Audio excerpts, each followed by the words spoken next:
Welcome back to this special collaboration between Power CEOs, the truth behind the business, and AI Today, where Dr. Alan Badeau and I are deep diving all things AI literacy. Before the break, we talked about the AI misconceptions, how to get started, and there was one misconception that we didn't really discuss yet, Alan, and that's the misunderstanding or the belief that it's still early adopter mode for artificial intelligence.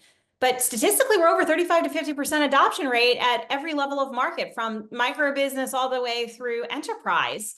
What industries do you see leading in AI adoption? And what can other industries learn?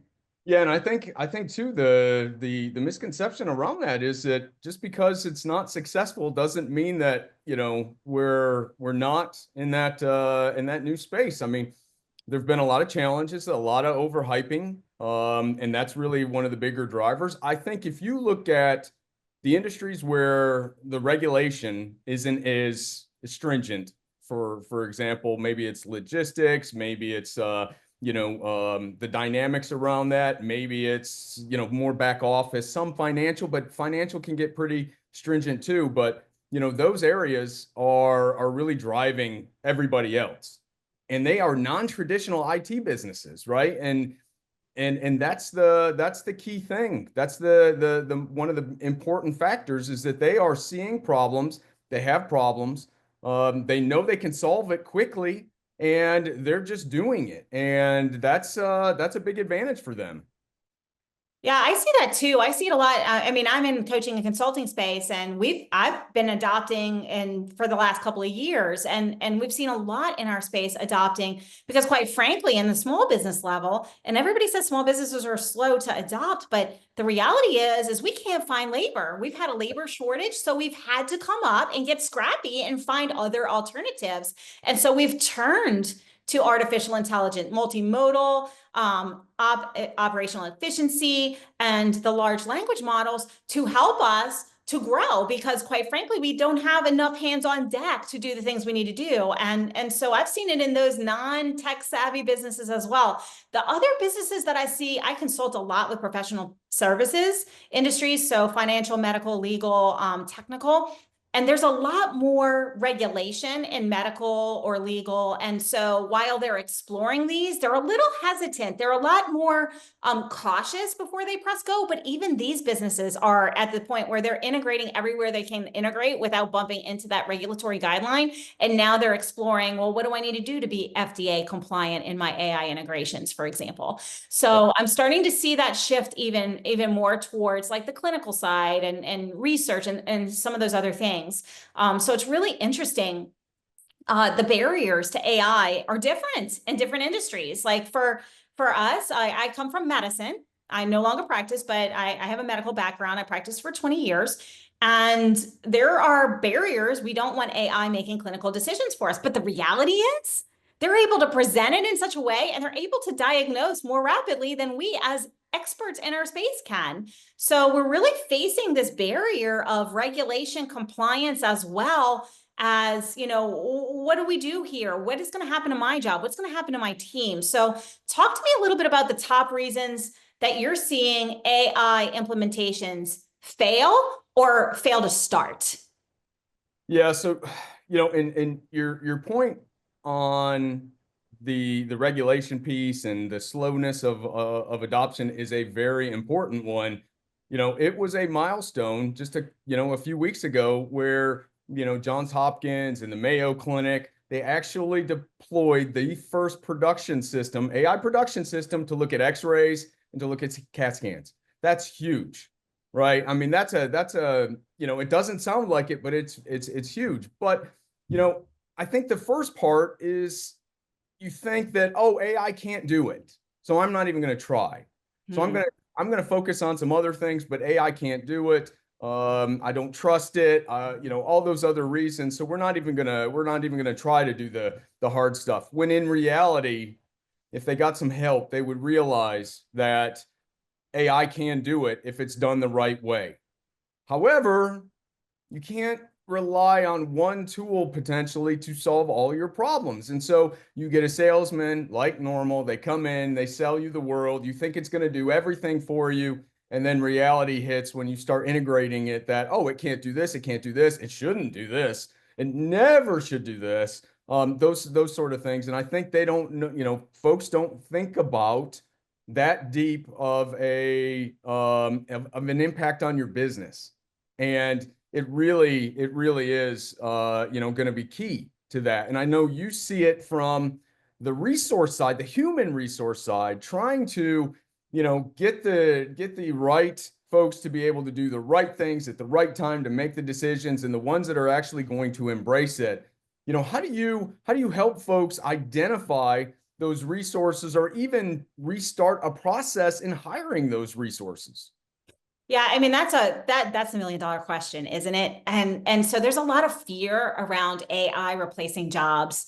There's a lot of fear from media over the years. Everybody thinks we're marching down the Terminator path or what have you. So there's a lot of fear, some of them rational, some of them a little bit more because of Hollywood over the years. And so as leaders, we have to first understand that we can't do this as a top-down bully push. We have got to approach this from a different style of leadership. And one of the key aspects of AI literacy is AI leadership literacy. And it's also, and you've said this before, we've talked about this actually, it's not like we're implementing like an Office or a Word application. Yep. AI is like a virtual employee. So we have to consider that it learns from us. It learns our behaviors. We don't want to be interacting with it in a way that is snarky, because then it's going to learn snark. We've talked about that before. But it's really important as executives and entrepreneurs that we are transparent with, hey, look, this is a direction we are going as a company. This is what it actually means. So it means us leading from the front, knowing having our own AI literacy in hand, and bringing that to our teams so they have an understanding that we're looking to augment our human capital as opposed to replace our human capital. Now, some of those jobs, those admin jobs, yes, they're going to go away. However, there's going to be high value work. And I take this to clinical all the time, because we've gotten so inundated with, telemedicine and documentation, and we're weighed down, and we're losing 11% of our physician brain trust every year to burnout because we're spending 3 and 4 hours just in documentation because of regulation. If we took all of that away, what is the result? It doesn't mean we lose our jobs. We're not losing our physicians and our nurses and our nurse practitioners. That's not going away. What's happening is we as clinicians are able to get back to being human and spend more time with our patients, which is why we got into medicine to begin with. So it really is about how are we going to leverage the tools to augment what we're doing, take away the low value work, and really focus on that high value human connection. And to the hiring piece, when we are leading from the front with AI literacy and bringing this transparent conversation to our teams, some people are going to raise their hand and say, I don't want to do that.